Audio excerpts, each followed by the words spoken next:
Bonjour à toutes et à tous, merci de nous accueillir pour notre magazine C'est dit avec un thème aujourd'hui, handicap, sentiments, sexualité, des choses que l'on n'évoque pas tous les jours, mais ça sera le dernier numéro de la saison avant le salon Autonome Access qui se tiendra à la fin du mois organisé par Afro Hand.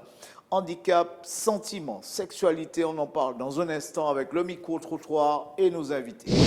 On l'a dit donc, handicap, sentiments et sexualité, tout un programme. Et s'il est vrai que la personne en situation de handicap a tout à fait le droit d'avoir une vie intime, sentimentale, il est aussi vrai que ces mêmes personnes vous diront qu'elles rencontrent un certain nombre de difficultés justement dans ces domaines. Nous en parlerons tout à l'heure avec nos invités, dont Fred Galva, qui est psychologue. Nous rencontrerons également Madame Alexandrine, la veuve du docteur Alexandrine Senior, qui est pour parler de ce thème. Mais tout de suite, histoire de planter le décor, on regarde le micro-trottoir dans lequel on a demandé à Monsieur Tout-le-Monde de s'exprimer sur ces questions de sexualité et de sentiments. On regarde.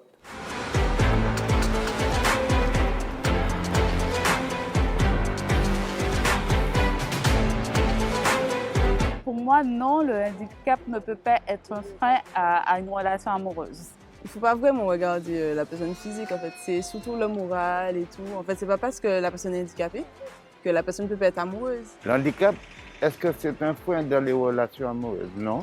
Non, parce que tout être humain a le droit d'avoir une relation. Ma foi, j'ai jamais pensé à cela. En fait, je ne sais rien. Tout dépendra de la conception de la personne. De l'acceptation de tous, en fait. Tout dépend de leur vue de handicap également. Donc, je sais que ça peut fonctionner. Je vois Mimi Mati, son mari est bien quelqu'un, bon, elle n'est pas forcément handicapé non plus, mais son mari vient d'une taille bien grande, les enfants aussi. Donc tout l'amour n'a pas de couleur, on dit ça, de sentiments, mais l'amour, bon, l'amour c'est l'amour, c'est inexplicable des fois. L'handicap n'est en aucun cas un frein dans les relations amoureuses. Simplement, quand on aime, on ne fait pas de dissociation, ni physique, ni morale, ni quoi que ce soit. Tout dépend de l'handicap, justement. Ce sont des êtres humains, hein. Donc ils ont aussi des besoins, ils ont aussi, c'est pas un besoin vital forcément, mais oui, mais c'est comme c'est partie de la vie de l'être humain. Donc s'il a la conscience de pouvoir aimer et être aimé, pourquoi pas? Ça dépend du cas, mais ça ne doit pas être incompatible. En fait, moi je pense que c'est compatible. Après, chacun sa mentalité. Moi je trouve que c'est compatible. Alors l'amour et l'handicap ne sont pas incompatibles, encore une fois, donc c'est redondant. Donc du coup, c'est simplement que la personne qu'on aime, on ne fait pas attention. Au contraire, on l'accepte avec ses qualités, ses défauts, et voilà. Si on peut dire que l'handicap est un défaut. Et pour moi, c'est pas un défaut parce qu'on ne cherche pas à avoir un handicap. On est comme ça ou on devient comme ça. Et simplement, il faut accepter la personne telle qu'elle est. Non, non, amour et handicap, non, incompatible, non, pas du tout. Pour moi, non. Ben oui, je pense que les parents de l'enfant handicapé sont soucieux parce que cette personne est quand même en difficulté, elle n'est pas en souffrance forcément, des fois on n'est pas conscient, mais il faut quand même protéger cette personne. Et les parents sauront être de véritables lions pour protéger leurs petits. C'est vrai que les gens ont toujours des préjugés, c'est vrai que moi je pense que oui, l'entourage, ça joue beaucoup, effectivement. Oui, l'entourage joue un rôle principal, voire important, et parfois même c'est eux qui sont peut-être un mauvais acteur des relations amoureuses entre quelqu'un qui souffre d'un handicap et quelqu'un de dit normal. Parce que simplement, avec toutes les appréhensions, tous les préjugés, tout ce qui s'ensuit. Donc effectivement, l'entourage est un acteur principal dans ça. Bon, après, il y a des personnes qui sont handicapées, qui sont très bien entourées. Après, c'est vrai que la personne va vouloir protéger soit sa fille ou son garçon et qui va pas trop laisser s'envoler en fait. Il va pas vouloir le laisser partir parce qu'il se dit que bon, après, il est handicapé, il ou elle est handicapé et qu'il ne sait pas comment ça va se passer dans la vie en quotidien en fait. Voilà donc pour ce micro-trottoir, on entend, hein, c'est quand même un thème sur lequel on s'exprime à une certaine époque. Beaucoup de personnes n'osaient pas parler sexualité, parler sentiments comme cela devant une caméra. Nous avons une invitée, hein, d'ailleurs, très souriante, qui nous accompagne pour ce numéro, Madame Marthe Eliane Alexandrine. Vous êtes la veuve du docteur Alexandrine. Qui est décédé, ça fait 10 ans. Voilà, vous avez un certain âge, Oui. on va dire, et vous avez accepté de parler de sentiments et de sexualité. Parce Mais que oui. ça existe chez les seniors aussi. Oui, alors, ce qu'il faut savoir, c'est que dans le temps, il n'y avait pas de pilule, il n'y avait pas de stérilet. Et toutes les femmes se mariaient enceintes.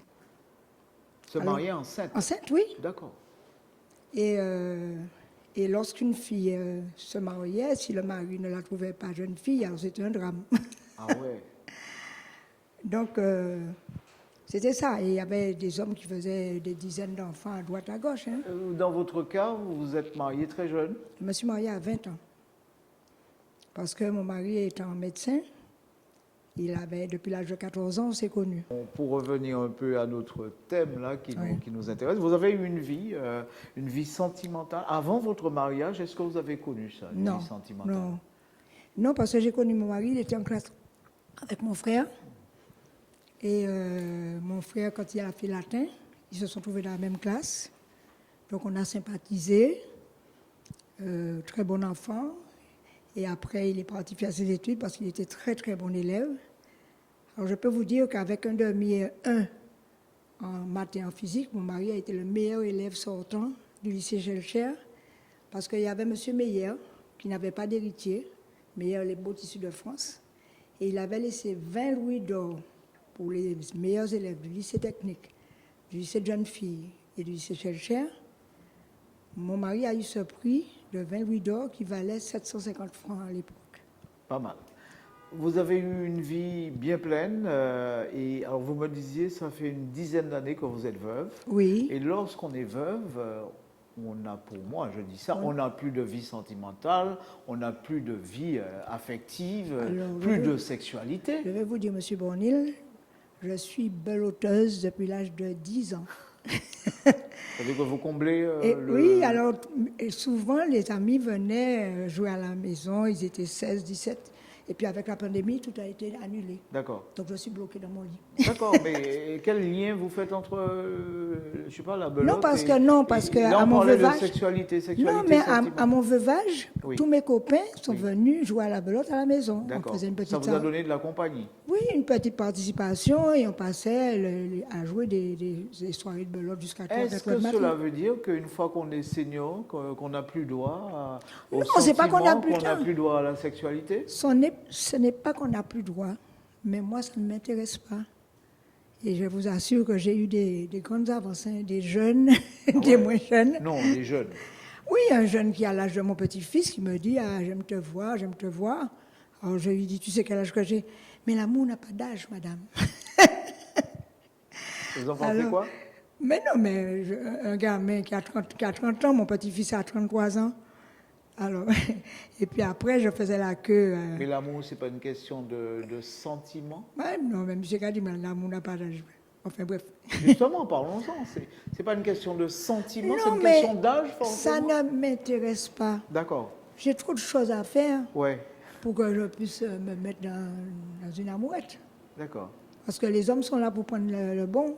La femme s'attache, alors que les hommes, ils sont là pour faire leur coup. Ah, vous voulez dire que en matière de sentiments, c'est la femme qui La femme a beaucoup plus de qui sentiments que l'homme. détient la palme. L'homme est là pour se débarrasser de quelque chose. C'est votre vision, ça. Ah oui, mais on connaît ça. Combien de bonhommes ont eu des maîtresses avec 9, 10 enfants pendant qu'ils faisaient 9, 10 enfants chez les femmes, hein? Ah oui, François, j'en connais beaucoup. Parce que j'ai connu une dame, je lui ai dit, je vais chez tel pharmacien, elle m'a dit, c'est mon frère. Ma mère a fait 9 enfants avec le papa. Est-ce que vous pouvez comprendre qu'une personne, comme on dit, senior, moi je n'aime pas du tout le thème, hein, une personne d'un certain âge, puisse avoir le cœur qui bat Oui, elle pour peut, une ça autre peut, personne? mais pas moi. D'accord. Mais vous comprenez ça? Mais si la personne prouve son ego, si On elle a- entend dire- surtout si elle a été malheureuse avec son mari. Oui, mais on entend dire que même dans les EHPAD, des gens font des rencontres. Oui. J'ai entendu, il y a peut-être 2 ans, 3 ans, des personnes qui se sont mariées. Oui. J'ai personnellement rencontré Oui, des gens parce dans que je un suis certain membre- EHPAD. Tu sais, je suis la seule survivante du foyer de retraite Les Guéricidiens à côté de chez moi. Ah. C'est-à-dire que quand on voit la liste des gens qui ont inauguré, je suis la seule survivante, parce que j'étais la plus jeune. J'avais 26 ans quand on a acheté ce terrain. On avait fait une kermesse et tout ça. Donc, quand on a fait les 100 ans de l'association, il y a une amie qui m'a demandé mon numéro. Et quand elle m'a posé toutes les questions, elle m'a dit quand est-ce qu'on a inauguré. J'étais enceinte de mon fils, je lui ai dit telle année. Elle m'a dit... Comment vous avez vécu votre vie affective, sentimentale Non, mais vous avec savez, votre mari. mon mari est resté 4 ans à Alzheimer. D'accord, Donc pendant 4 ans, j'avais perdu 12 kilos. d'accord. Et après, j'ai mangé et j'ai monté à 68. Et à ce moment-là, comme j'ai fait une dépression à la mort d'un chat, le gars m'a dit il faut faire un régime. J'ai rien pris à part ce qu'il m'avait dit. Ne pas manger de féculents, ne pas manger de ceci. Monsieur, Vous étiez en train de dire tout à l'heure, vous allez vous dire est-ce que pour vous, ça peut être envisageable, une nouvelle relation là maintenant? oui, ça peut être ce qu'ils veulent. Non, J'en ai eu des demandes, mais ça ne m'intéresse pas. Ouais, J'en ai eu beaucoup de demandes, ouais. mais ça ne m'intéresse pas du tout. Et pour vous, c'est pas une question d'âge? Non, ce n'est pas une question d'âge. La personne peut tomber amoureuse et tout ça. Mais moi, je sais que l'homme est là surtout pour passer un bon moment. La femme s'attache beaucoup plus. Est-ce que ça, c'est pas un Et cliché? comme je ne veux pas, Est-ce qu'on que n'est ça pas en m'arrive. plein dans un cliché, une sorte de chose qu'on a collé à Non, l'homme non, non, non, non. martiniquais? L'Africain, Il doit y avoir nous des sommes- hommes qui ont tu sais, de nous vrais avons une ascendance sentiments. africaine. Oui, entre autres. Donc les hommes, ils sont forts. Et ils sont là pour prendre leurs pieds. Oh là. Donc, moi, Et si on entend ça et si on adopte ce discours, si on le valide, non, cela j'estime voudrait que dire que dans une EHPAD, deux personnes peuvent se rencontrer, ils sont bien ensemble. les ils ont la sentiments, même ça chose. existe. quand Oui, même. les sentiments, Ouais. ça existe. Oui, des deux côtés. Mais je veux vous dire. dis que moi, vu mon enfance, vu mon adolescence, vu ma vie amoureuse, ma vie maritale, ça ne m'intéresse À pas. votre époque, la vie amoureuse, je ne sais pas, hein, est-ce que c'était différent d'aujourd'hui? Oui, parce que si une fille ne se mariait pas vierge, elle était mal vue par son mari. D'accord. Alors que maintenant, avec la pilule, dès Et qu'ils se une fois le connaissent, mariage, alors? une fois le mariage, bon, ça peut durer. Mais J'ai Comme- entendu dire, on m'a même rapporté que des personnes se mariaient à l'époque et commençaient à s'aimer pendant le mariage. je suis membre fondateur du foyer. Il y avait des gens qui s'aimaient quand ils étaient entrés au Gliricidia. Ils se connaissaient. Il y a une dame qui avait perdu son mari. Au fait, c'était une dame qui tenait un truc qu'il y avait à Port-de-France. Il se trouve là, loin maintenant. Eh bien, cette dame-là, elle était amoureuse de monsieur. Mais ça fait longtemps, parce que le foyer de retraite a quand même un certain âge. Et aujourd'hui, comment vous considérez ces choses-là, ces notions de sentiment, de sexualité? Moi, je suis d'accord si deux personnes s'aiment, qui peuvent s'aimer. Mais je vous dis, moi, je ne suis pas d'accord pour moi. Parce que j'ai eu une vie amoureuse un petit peu malheureuse. Une enfance aussi. Vous n'êtes pas obligé d'en parler, parce Non. que évidemment, ça Ah reste non, quand non, même. mais c'est... On est dans un C'est cadre mon assez- opinion, hein. C'est ça. Mais tout à fait. je reconnais que des personnes âgées qui se trouvent seules peuvent Et vous, être vous gentilles. pouvez comprendre les difficultés qu'une personne en situation de handicap peut avoir. Ah oui, alors là, c'est encore pire. Ouais. C'est encore pire. Pourquoi? Eh bien, parce que c'est pas tout le monde qui supporte l'handicap. Enfin, Les il y a gens plusieurs sont- formes de Ouais, handicap, c'est hein. souvent Mais les un gens- gros handicap physique. Oui, les ça gens peut- sont méprisants de l'handicap. Il y a des gens qui sont méprisants de l'handicap, tu vois. Or, pas moi. Parce que j'ai travaillé avec mon mari, j'étais médecin pendant 25 ans, et j'ai vu toutes sortes de malades. Hein. Je vous assure que... Et d'après vous, J'en une ai vu. personne en situation de handicap peut vivre une vie sentimentale, affective, avec Non. une sexualité normale? Oui, si la personne rencontre ça, la personne, tu vois. une personne peut être handicapée, puis être tombée amoureuse, et puis il y a une personne qui tombe amoureuse qui lui rend service en s'occupant d'elle. Ça arrive. Ça, ce qu'on va faire, Madame Alexandrine, Oui. on va aller à la rencontre de quelqu'un que vous avez rencontré ou entendu parler déjà, Michael Gouassid, un jeune qui a connu une vie entre guillemets normale, entre guillemets, voilà, et une vie après un accident qui a failli lui coûter sa vie. Et il nous a livré un témoignage puissant sur sa sexualité et sur cette notion de sentiment. On va aller regarder ça ensemble et puis on va vous souhaiter une très belle soirée en notre compagnie puisque tout à l'heure on va avoir le docteur Galva. Merci. À bientôt. Oui, d'accord.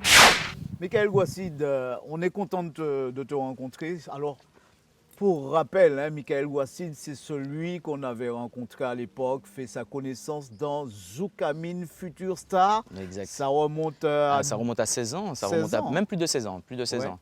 C'était en 2005 j'ai eu mon accident, donc 2003-2004. On t'a connu à l'époque, chanteur, tu étais sur les podiums, jeune homme plein de vie, tu en as encore jusqu'à présent, mais il y a cet accident qui arrive un 17 octobre en 2005, Oui, ta vie bascule. exact. Autrement dit, tu as eu une vie avant cela, Mhm.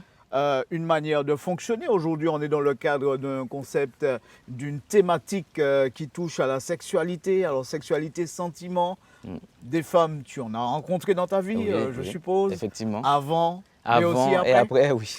Voilà, c'est ça qui est important, c'est de savoir, est-ce que la situation de handicap, lorsqu'elle arrive, est-ce qu'elle change quelque chose dans l'individu?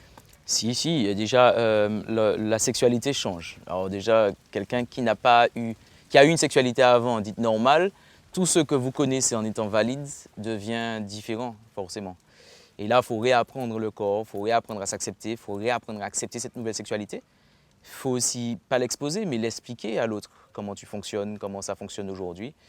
Jusque-là, je touche du bois, j'ai eu la chance de pouvoir trouver des compagnes, et en tout cas avoir connu des compagnes qui sont quand même réceptifs et qui ont compris comment ça se passait. Donc j'ai pas eu de grandes difficultés de ça, mais j'ai pu expliquer. Mais d'abord l'accepter, c'est ça le plus compliqué. L'accepter, ça doit être le plus dur, hein, ça. Ben oui, parce qu'on a un fonctionnement valide. Tout ce que vous connaissez Oui, devient... on s'habille, voilà. on se regarde dans le miroir. On s'habille, on se déshabille, on fait Ouais, des choses, on mais filme, après, voilà. bon, Mais voilà. une fois qu'on est dans la situation de handicap, il y a plein de codes qui changent. Par exemple, moi j'ai ma mobilité à plus de 80%. Ben, à 80%, en bas, je ne sens plus rien. Donc maintenant, on va expliquer une situation sexuelle à quelqu'un dans cette situation. Il y a d'autres choses qui rentrent en ligne de mire. Il y a ce qu'on appelle le cérébral, il y a ce qu'on appelle l'érection réflexe. L'érection réflexe. L'érection C'est réflexe, quoi, oui. ça? Ben, c'est quand il y a une stimulation. Donc il y a la stimulation. Pour moi, j'ai eu la chance d'avoir l'érection réflexe. Donc une stimulation, j'ai mon érection, donc il peut avoir la pénétration. Très bien, mais avant d'en arriver là, on imagine qu'il y a bien des sentiments avant tout cela. Hein? Il faut en avoir parce qu'en fait, quand vous devenez cérébral, quand vous êtes en situation de handicap, vous devenez très cérébral. Vous êtes très sur ce que vous entendez, ce que vous écoutez, ce que vous ressentez pour cette personne. Vous ne pouvez pas faire quelque chose de sans sentiment, ce n'est pas possible. Justement, c'est important de parler des rencontres qui peuvent se faire. Comment naît une rencontre quand on est dans cette situation? Est-ce que ça ne doit pas être très évident? Je n'en sais absolument rien. J'ai hein, tendance à dire que pour être accepté des autres, il faut déjà s'accepter soi-même. Donc une personne en situation de handicap, si elle ne s'accepte pas, elle ne peut pas demander à l'autre de l'accepter. Ne jamais demander à l'autre « accepte-moi comme je suis ». Non, je m'accepte comme je suis une personne. Et effectivement, s'il y a un courant entre toi et moi, on voit comment nous évoluons ensemble, mais je ne t'impose pas ma situation. Et c'est ça qui est important. Mais on imagine bien qu'au début, il doit y avoir des questions, des questionnements, il y a la curiosité. On aimerait savoir, déjà, première question, comment tu as eu ton accident, comment ça t'est arrivé. Elle pose souvent la question, donc comment la situation ça s'est passé, qu'est-ce qui s'est passé, pourquoi, comment tu as pu accepter cette situation-là, comment tu en es arrivé là, et comment tu as fait pour accepter ta sexualité aussi, parce qu'elle est totalement différente aujourd'hui.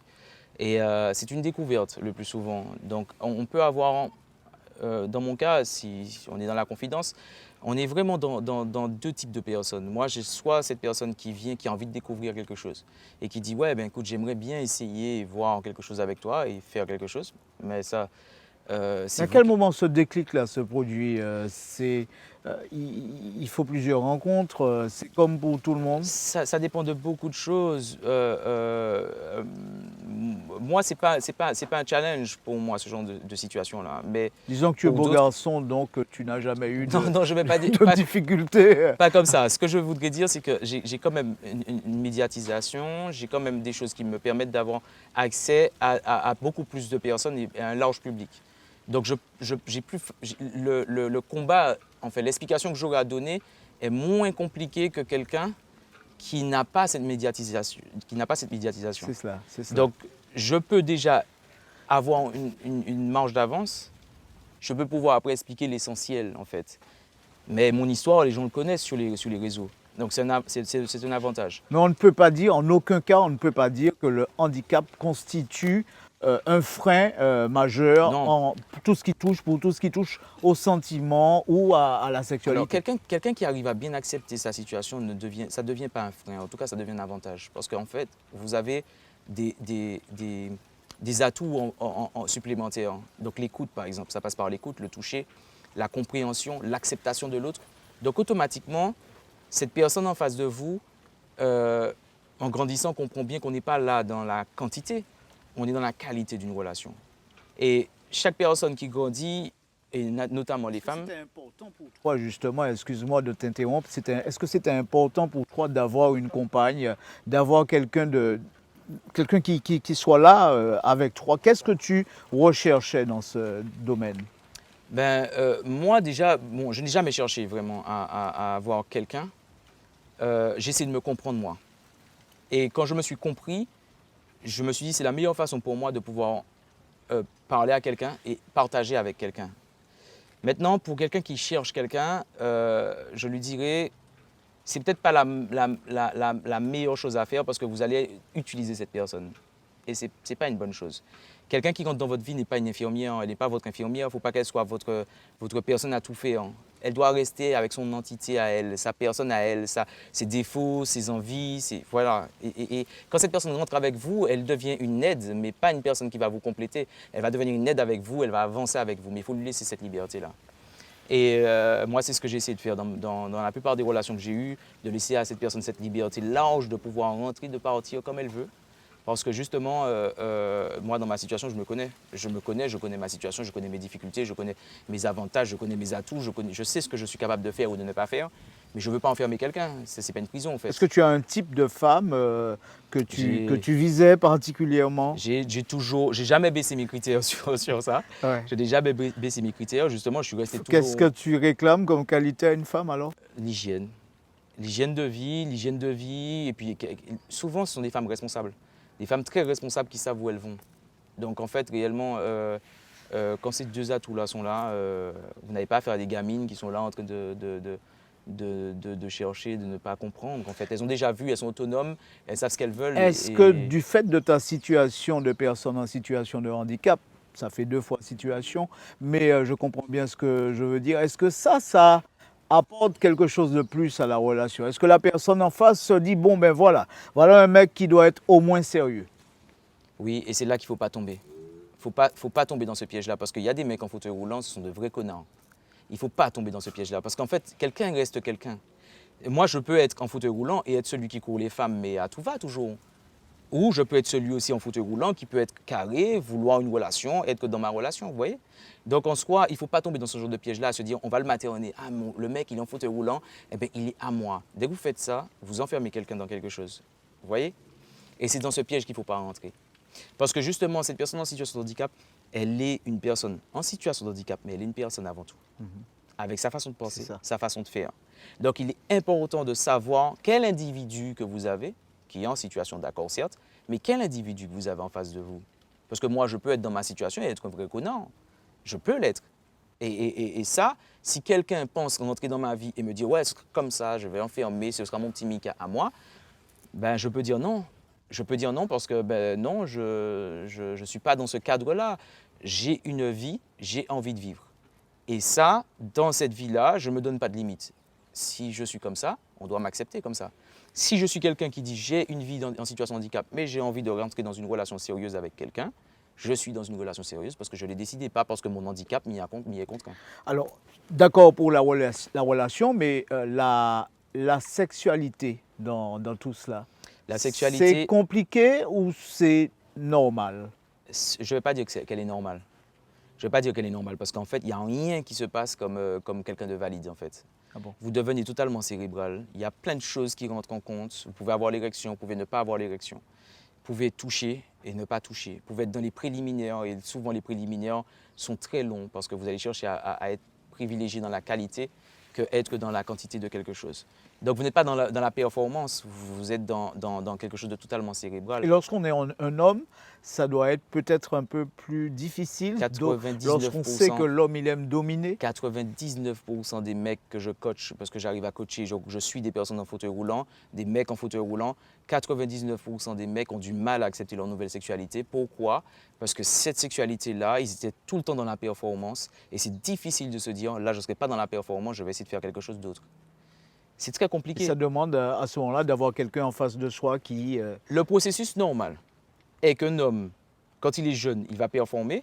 Et en grandissant, quand il devient plus sage, il va chercher la qualité d'une relation. Je ne sais pas pourquoi j'aime pas ce mot-là, le mot performer, mais bon, Oui, mais, c'est pas une compétition. mais il y en a qui se retrouvent Ouais. dans ce dialecte que je viens de dire. Ouais. Mais en soi, ce qui se passe, c'est que grandissant, on va chercher à privilégier la qualité d'une relation et on sera moins dans la quantité. Le problème, c'est que quand vous êtes contraint à vivre comme ça jeune, en fauteuil roulant, moi j'avais 23 ans quand j'ai eu cet accident, il faut l'accepter, que ça arrive aussi vite. Donc, c'est très complexe quand je rencontre des gens et que je les coach et je leur dis maintenant ta sexualité, Donc tu as eu des échecs, en gros, ce que tu veux nous dire.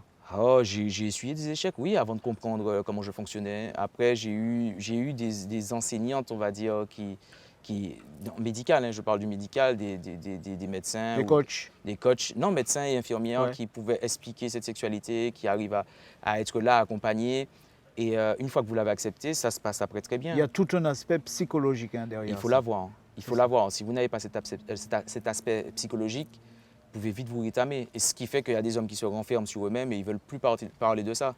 Ils ne veulent plus de cette sexualité, comme des femmes aussi qui se retrouvent dans cette situation et qui ne veulent plus parler de sexualité, c'est à bannir. Et ça ne complique pas la vie de couple à la longue? Est-ce que ça ne demande pas à l'autre en face plus d'engagement? Je crois que celui qui a connu sa personne valide et après un accident, ça doit être super compliqué parce qu'il y a plein de codes qui changent.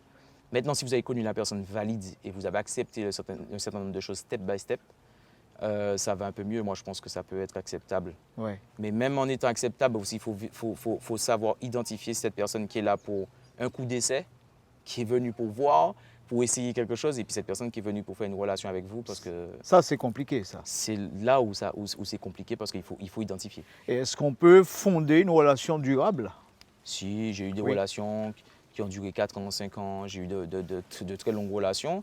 Maintenant, il y a des relations qui peuvent durer plus. Je connais des mecs en fauteuil roulant qui ont des relations et des femmes en fauteuil roulant qui ont des relations qui ont duré beaucoup plus longtemps. Maintenant, ça dépend du tempérament de chacun, comme les valides. Ça dépend du tempérament, de l'amour, de l'histoire, de ce que vous avez compris, de ce que vous voulez aussi, si la relation elle dure ou pas. En gros, qu'est-ce que tu pourrais dire à ce public de personnes en situation de handicap? Souvent, on entend lorsque l'on reçoit ces doléances, oui j'appelle ça doléances parce qu'on a souvent l'impression d'avoir affaire à un public qui se plaint de sa situation, qui se plaint de la société. Qu'est-ce que tu pourrais dire? Tu es notice, tu dois apprendre à te connaître, tu dois apprendre à t'accepter. Et ce n'est pas facile à faire, mais une fois qu'on s'accepte, on peut facilement expliquer à l'autre comment on fonctionne. Si on ne se connaît pas soi-même, les autres ne peuvent pas vous connaître et ne peuvent pas vous accepter. Et comment faire pour se connaître Je crois que c'est un long travail, c'est un long processus. Il faut tomber, il faut se relever, il faut comprendre, il faut échouer, il faut souvent accepter l'échec. Il faut comprendre tout ça. Moi, je crois que j'ai appris comme ça, en tombant, en me relevant, en faisant des erreurs. J'ai appris, j'ai pas eu peur d'échouer, j'ai pas peur d'échouer maintenant. Je suis rodé sur ça, j'ai envie de connaître plus, j'ai envie de savoir plus. Des fois, j'y vais, j'essaie de savoir, je veux connaître. Et la vie de famille, ça va? Ça va, j'ai 3 enfants jusque-là. Un garçon avant l'accident et 2 petites filles après l'accident. Manon et Chloé, et wow, du plus au bonheur. Ouais. 7 et 8 ans, les médecins disaient que j'allais pas avoir d'enfants. Tu envisages l'avenir avec de l'espoir? C'est ça? Toujours, toujours, je suis un éternel optimiste. Donc du coup, je pense que ouais, les choses iront bien pour moi à chaque fois. Et même si elles ont l'air physiquement dramatiques, elles iront bien parce que dans la tête, je veux que ça soit comme ça. Merci, merci beaucoup. Merci à vous.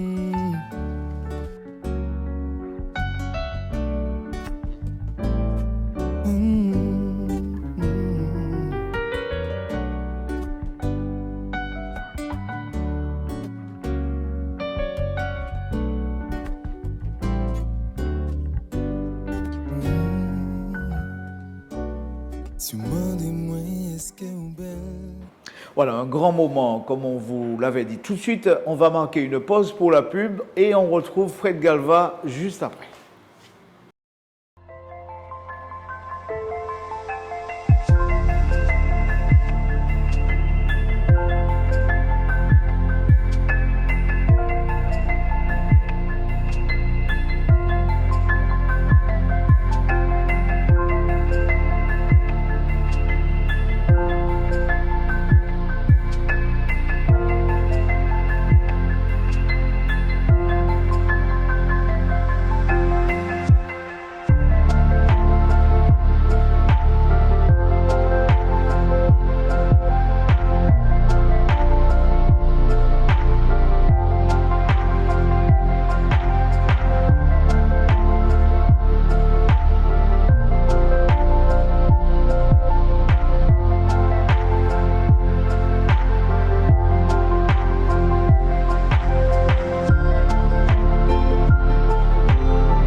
Fred Galva, bonsoir, merci de nous avoir rejoints sur le plateau. Alors, on parle de choses très, on va dire, entre guillemets, difficiles peut-être pour certaines personnes. La séduction, la sexualité dans le monde de la personne en situation de handicap, ce sont des situations que vous avez souvent rencontrées dans votre fonction? Écoutez, il y a bien longtemps que la sexualité est tabou. Alors, si vous vous souvenez des écrits de Sigmund Freud, c'était à la vraiment vraie fin du 19e siècle, début du 20e siècle, le père de la psychanalyse, on parlait déjà de totem et tabou. Donc, c'était vraiment quelque chose de tabou, la sexualité par définition.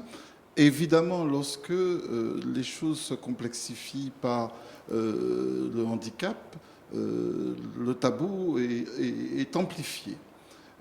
Il est amplifié parce que la sexualité, quoi qu'on dise, passe par le corps, et un corps blessé, un corps malmené et forcément un corps en souffrance par rapport à ces questions. Et justement, il y a la question de la séduction, parce qu'on aborde aussi l'aspect sentiment. Tout cela est un peu lié. Il y a d'abord l'aspect séduction qui va entrer en compte avant les sentiments. Les sentiments vont naître, vont donner lieu à la sexualité, tout au moins. Cette notion-là même de séduction, déjà, lorsqu'on est porteur d'un gros handicap, on a vu le cas de Michael Ouassid, ça peut être très compliqué. Est-ce que les gens en parlent? Alors moi, ce n'est pas ma perception, parce que je crois que justement la sexualité humaine, figurez-vous, Hubert Bornil, est totalement différente de la sexualité animale d'une façon générale, même si nous en faisons partie de ce règne. Vous savez, par exemple, nous, notre sexualité, elle n'est pas à visée reproductrice. On ne fait pas l'amour pour faire des petits. On fait l'amour parce qu'il y a parfois un support affectif. Et la question de l'esprit me semble très importante là-dessus. Et la séduction, de ce point de vue, n'est pas la même que mettraient en place les animaux lorsque les femelles sont en rut. Il y a toute une série de parades nuptiales qui sont mises en place par les animaux. Chez nous, la séduction va prendre appui quand même sur des traits du caractère, sur la personnalité. Et de ce point de vue, les personnes en situation de handicap ne sont pas plus en difficulté que celles qui sont dites valides. Alors bien sûr, tout dépend du degré de handicap, on peut déjà dire ça. Mais si on tient compte de l'aspect séduction, vous n'allez quand même pas me faire croire qu'un type qui est touché par un handicap lourd, peut être un séducteur. Tout dépend, parce que je vous ai dit que les traits qui vont se dégager de sa personne, ce seront ces traits qui seront déterminants pour la séduire, pour la séduction. Je crois que la séduction ne prend pas appui uniquement sur les traits de caractère, des traits plutôt physiques, parce que là on serait dans quelque chose d'assez différent, assez pulsionnel. Là, on peut être parfaitement séduit par une personne en situation de très grave handicap, parce que ce sont les traits, c'est ce qu'on appelle, ce que les jeunes d'ailleurs appellent très bien le feeling, qui va être pourvoyeur d'éléments d'information pour la séduction. Alors je comprends très bien ce que vous êtes en train de dire, mais à la place, j'essaye d'entrer dans le mental, dans le psychique de la personne qui vit cette situation de handicap. Voilà. Et c'est là qu'il peut se... Bien sûr, bien sûr.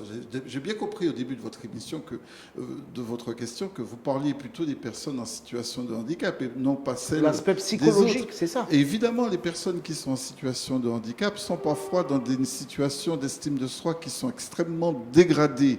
Donc, ont du mal à affirmer cette personnalité dont je vous parle et qui est celle que l'on verra. C'est elle, cette personnalité qui sera le support d'une séduction et non votre corps. Ce n'est pas le corps, et ça c'est très important à faire entendre même à cette jeunesse qui met toutes ces formes dehors, croyant que c'est ça la source de la séduction. Non, ça c'est autre chose. C'est un appel, c'est un attrait, ça prend appui sur des choses très pulsionnelles qui n'ont rien à voir avec la sexualité humaine. Sur la question, en revanche, effectivement, de l'estime de soi des personnes en situation de handicap, ces personnes n'ont pas confiance en elles, le plus souvent parce que, justement, elles se sont extrêmement mises en repli, elles ont peur de leur image. C'est un manque d'assurance. Et c'est un manque d'assurance qui va forcément rendre plus difficile pour eux leur capacité à séduire. Et justement, comment on peut préserver l'érotisme dans le cadre d'un couple lorsqu'on a en face un partenaire invalide?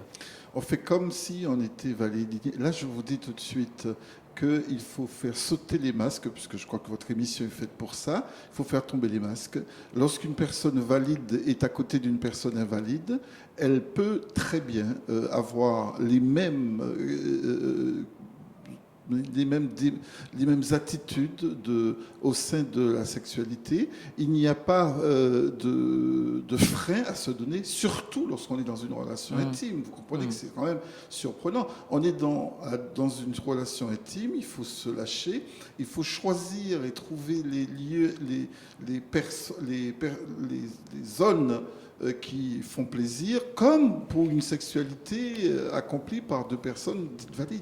Alors c'est vrai que peut-être que la notion de sentiment peut être moins problématique, hein, parce que d'abord les sentiments entre deux personnes, ça peut être des personnes qui ne se rencontrent jamais, hein, mais qui peuvent se voir à distance.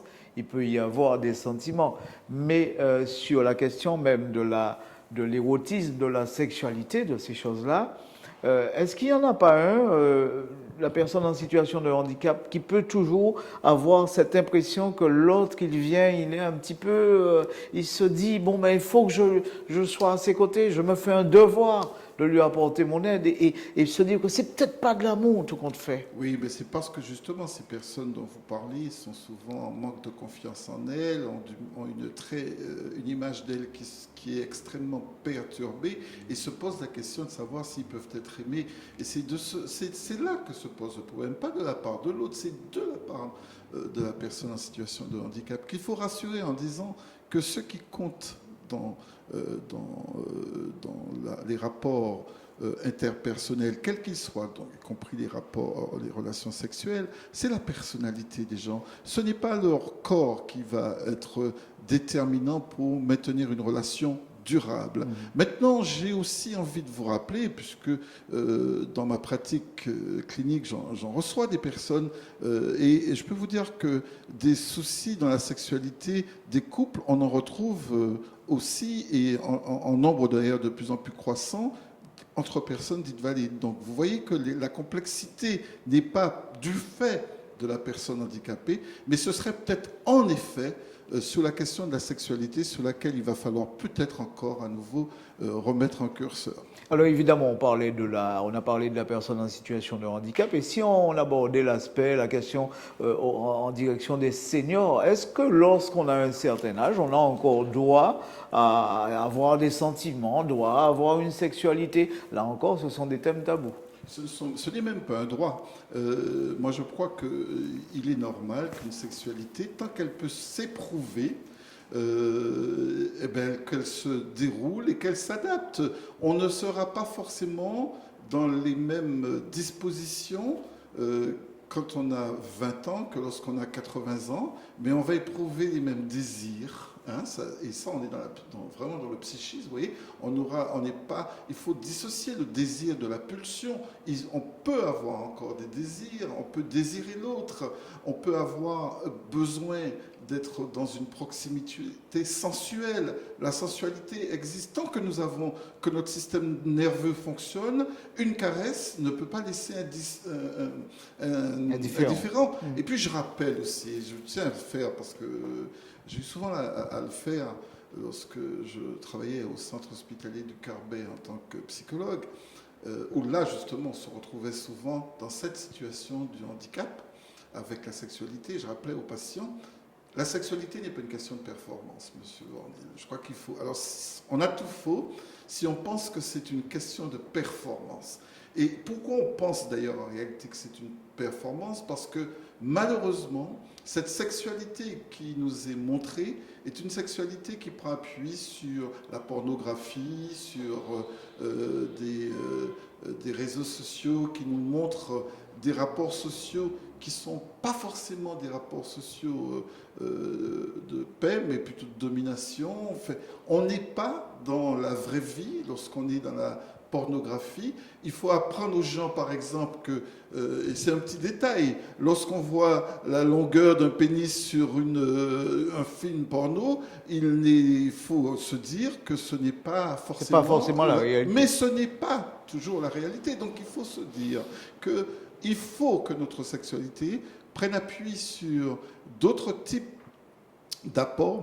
Et notre défaut, c'est qu'il n'y a pas d'éducation à la sexualité dans nos sociétés. Justement, surtout pas en Martinique. C'est ça. Alors, oui, parce que après, le thème de la sexualité est presque plus facile, selon moi, à appréhender que celui des sentiments. Parce que les sentiments, là, on entre dans une sorte de complexité, selon moi. À quel moment on peut dire véritablement qu'il y a des sentiments? Il y a des sentiments lorsqu'on éprouve une attirance pour quelqu'un, mais une attirance qui n'est pas physique, j'insiste. Il y a des sentiments lorsque l'autre représente quelque chose pour moi. Il y a des sentiments lorsque l'autre que j'ai en face de moi se raccorde à des valeurs qui me sont chères. Vous voyez, mais ça, c'est valable à tous âges. Et quel que soit le statut, la condition de la personne. C'est ça. Est-ce qu'il n'y a pas toujours cette tentation de se dire oui, je donne ça et en retour je veux cela? Non, il faut que ça soit gratuit, évidemment, parce que si on est dans un amour et dans des sentiments, j'aurais tendance à croire qu'il faut donner sans attendre forcément de retour. Parce que l'amour a quelque chose de magique, c'est qu'il transcende, il transforme l'autre que j'aime. Donc il y a forcément quelque chose qui va revenir. Et comment faire pour faire durer une relation dans le cadre d'un couple mixte, personnes valides et invalides? Dans la même façon, je vous dis tout de suite, et de ce côté, je vais peut-être vous décevoir si je vous dis que c'est chaque fois de la même façon que lorsqu'il s'agit d'un couple valide, il y a quelque chose d'important à maintenir dans un couple, c'est la question de la confiance. Parce que, et la communication? Et l'échange, bien évidemment. Et surtout, une confiance qui permet à chacun de s'exprimer sur ses besoins, ses ressentis, mais aussi justement sur sa sexualité dans le couple.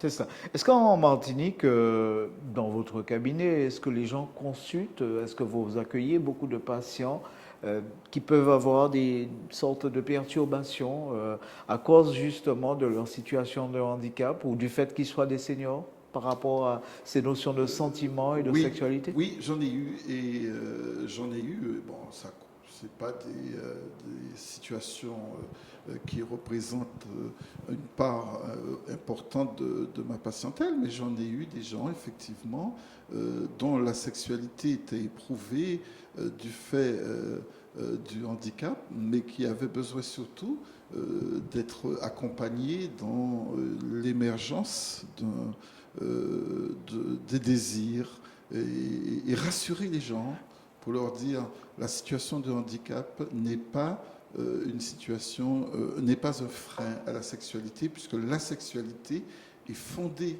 je l'insiste là-dessus, sur l'affectivité et non sur des supports physiques. Et qu'est-ce qu'on va dire à une personne qui a connu une vie avant un accident, par exemple, et qui se retrouve en fauteuil?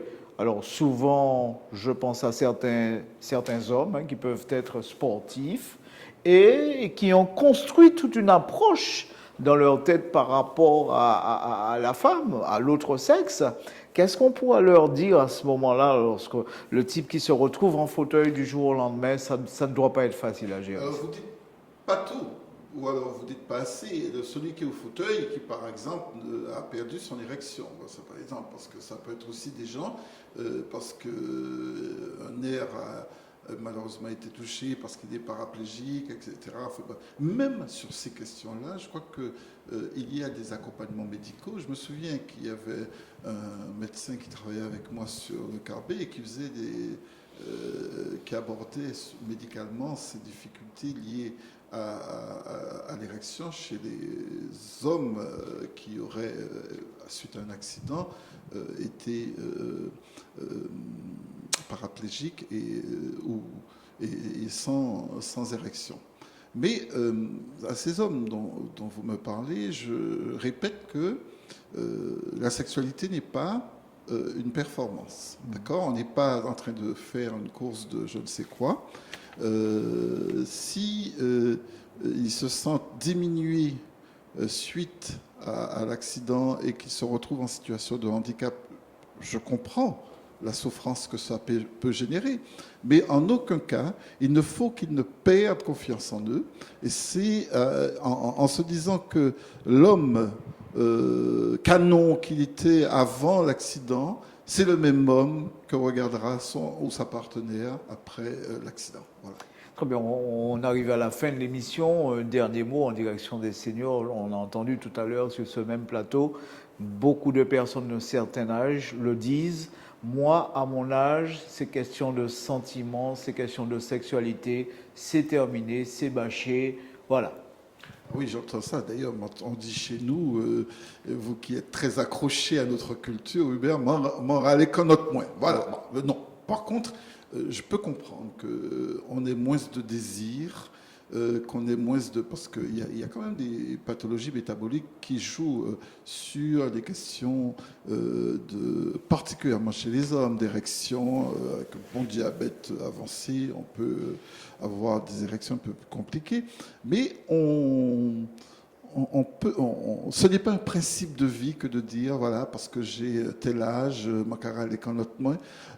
J'ai la naïveté de croire que c'est au dernier moment qu'on peut parler ainsi, que tant qu'on est ensemble, il peut y avoir des relations sexuelles épanouies qui permettent aux uns et aux autres de vivre avec bonheur le fait d'être ensemble. Même dans un couple mixte, valide, invalide, les choses peuvent fonctionner. Je vous ai dit tout au long de l'émission, mon très cher, je ne fais pas de différence entre valide et handicap. C'est le terme, mes propos, c'est de dire que ce n'est pas la question du handicap qui va être la différence. Ce sera la personne, ce sera la personnalité. Ça sera en même temps le mot de la fin. Merci Fred Galvas. Ça sera sur ces mots qu'on va refermer ce magazine. Merci de l'avoir suivi. C'est dit, aujourd'hui on abordait le thème concernant la sexualité, les sentiments et bien sûr la vie affective. Merci, à bientôt.